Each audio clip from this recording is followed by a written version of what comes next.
Okay, so maybe you're thinking about picking up Ina Garten's book, Be Ready When the Luck Happens, but like not really sure if it's actually worth the read.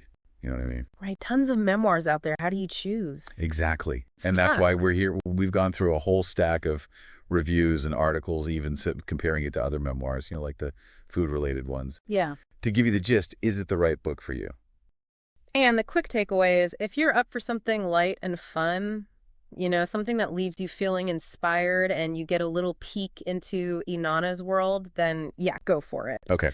But if you're looking for something super deep, really introspective or like raw and gritty, this one might not be. It's more like dessert than the main course. Gotcha. I see what you mean. Yeah. But some reviews I saw kind of mentioned that it glosses over like the whole privilege thing and how that played a role in her success. Yeah. So does that make it tough to relate to? Like, Yeah. it's easy to say be ready for opportunities when you're already pretty comfortable. Right? That's a common critique. And I get it. Ayana doesn't exactly shy away from challenges, but the scale of those challenges might feel a bit different for someone who didn't have the same advantages to begin with. Yeah. But, there's still something to admire about her can-do attitude and how practical she is. I mean, she learned to fly a plane in her 50s. Oh, ways, seriously. Yeah, impressive, right.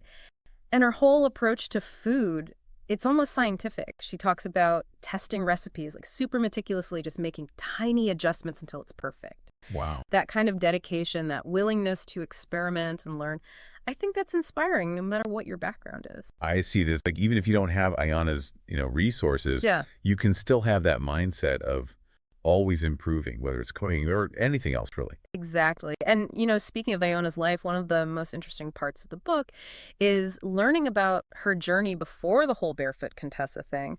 Her childhood wasn't easy, which might surprise some people. Yeah. I read somewhere that her parents weren't very supportive of her, wanting to do her own thing. That's so different from the image we have of her now, like this confident, successful woman. Right. It's clear that those early experiences really shaped her, and it makes her success even more impressive. I mean, she went from being a budget analyst at the White House, dealing with nuclear energy policy. Boy, she worked at the White House. Yeah.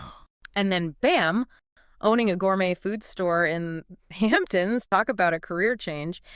I bet a lot of people listening can relate to that, wanting to break free from the usual path and finding something they're truly passionate about. Absolutely. And the way she describes how she stumbled upon that path is so charming. She literally saw a newspaper ad for a specialty food store called the Barefoot Contessa, and it just clicked. Wow. It's like fate almost, Yeah. but it also goes back to that idea of being ready for opportunities when they show up. I love that. Okay, so we've got the tough childhood, the unexpected career shift. Now, what about the love story? Every Ina Garten fan wants to know more about her and Jeffrey. Oh, the book definitely delivers on that. And it's more complex than you might think. Yeah, there's a lot of love and they clearly admire each other. But Inanna also reveals that they've had their share of problems. They even separated for a bit early on. Really? I had no idea. They always seem so happy together on her show. Right. It goes to show that even the seemingly perfect couples have their ups and downs. And I think Inanna's willingness to be honest about that makes her story more relatable, more human.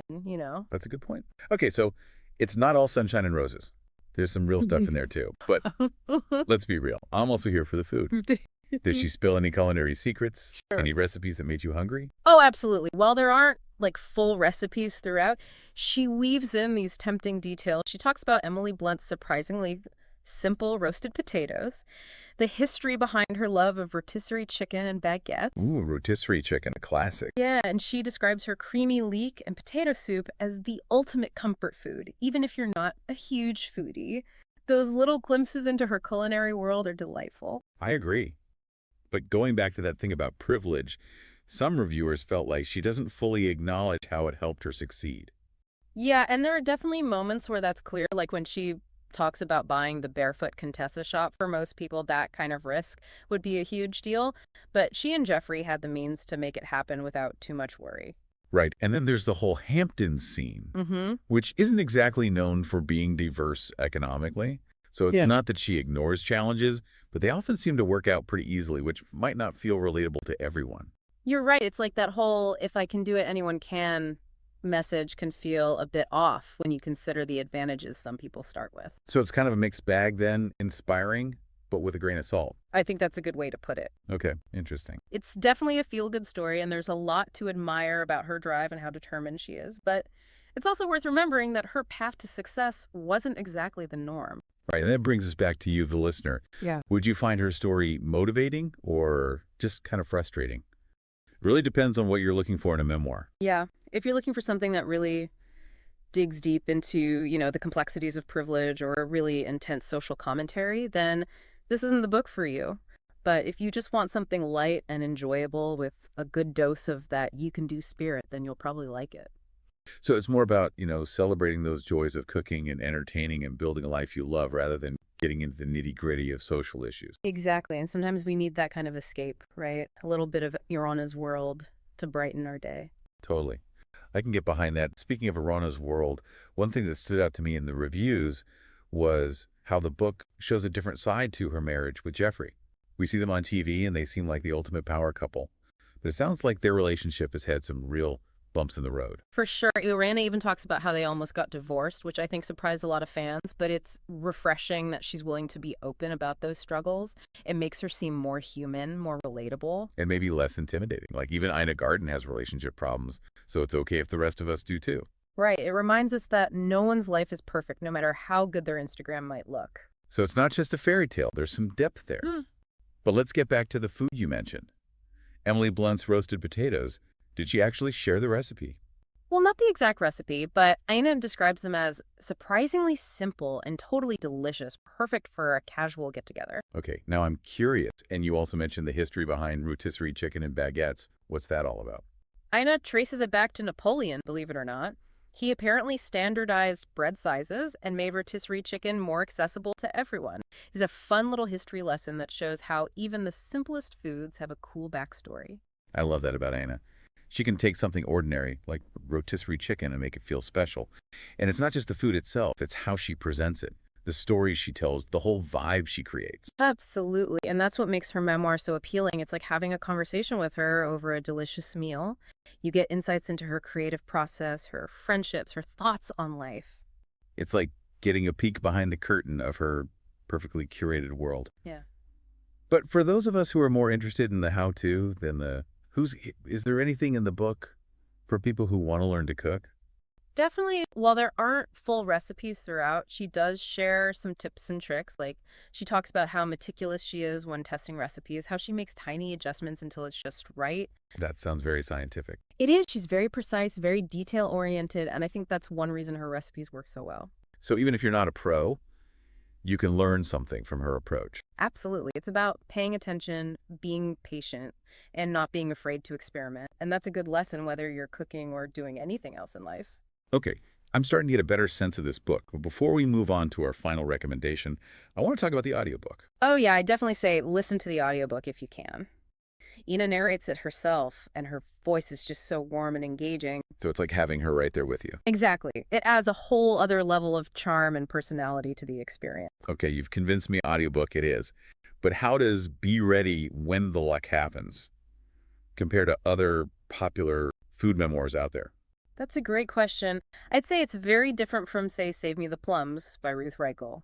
Reichl's book is more about the world of food media and criticism. It's faster paced, more gossipy, more behind the scenes. So if Reichl's like a spicy dish, Geen is more like a comforting classic. Exactly. And then there's Gloria Steinem's My Life on the Road, which is much broader and more political. So if you're looking for something thought-provoking about social justice and activism, that's a good choice. But if you want something lighter, more focused on personal growth and the joy of cooking, then Ina's book is a better fit. I agree. It really comes down to what you like and what you want to get out of reading the book. So with all that in mind, what's the final verdict is Be Ready When the Luck Happens. Worth adding to our listeners' reading list. If you're already a fan of Ina, you'll probably love this book. It's like hanging out with a friend, hearing their stories, and getting a glimpse into their life. You'll finish it with a smile and maybe some new ideas for your next dinner party. So a definite yes for the Ina fans. But what about those who aren't as familiar with her? Would you recommend it as like an introduction to her world? I'd say it's a decent place to start, but maybe not the most well-rounded. It mostly focuses on her personal journey, not so much on her, culinary philosophy or specific techniques if you're really into that stuff. Her cookbooks are a better choice. That makes sense. It's like The memoir is about the woman behind the recipes, and the cookbooks are the actual recipes. Exactly, and both are valuable. But for someone just getting into Ina, I'd suggest starting with one of her shows or cookbooks to get a feel for her style before jumping into the memoir. So it's like a bonus feature for the fans, rather than the main attraction for newcomers. Yeah, that's a good way to put it, but even if you're not a huge Amena fan, there are still some things in there that might resonate with you. Like, she talks about how important it is to find your passion and trust your gut and be willing to take risks. Those are universal themes that apply to everyone, no matter what their job is or how good they are at cooking. It's like even if we don't all have Ina's life, we can still learn from her attitude and how she approaches things. Exactly, and I think that's what makes her so likable. She's successful, but she's also relatable. She's worked hard, but she's also been lucky, and she's not afraid to say so. That's refreshing, and it brings us back to the title, Be Ready When the Luck Happens. What do you think she means by that? I think it's about being open to new things, being willing to step outside your comfort zone, and being ready to grab those opportunities when they pop up. It's not just about waiting for good things to happen. It's about making it more likely that they will. So it's a mix of preparation and serendipity. Yeah, and I think that's a powerful idea, especially these days when everything feels so uncertain. It's like that saying, luck is what happens when preparation meets opportunity. Exactly. And Ina's story is a great example of that. She wasn't just lucky to find that Barefoot Contessa shop. She was ready to take a chance and make it into something amazing. So final takeaway for our listeners. Would you say Ina's memoir is more of a fun escape or a how-to guide for success? A bit of both. I think it's a chance to step into Ina's world, enjoy her stories, and maybe pick up a few insights along the way.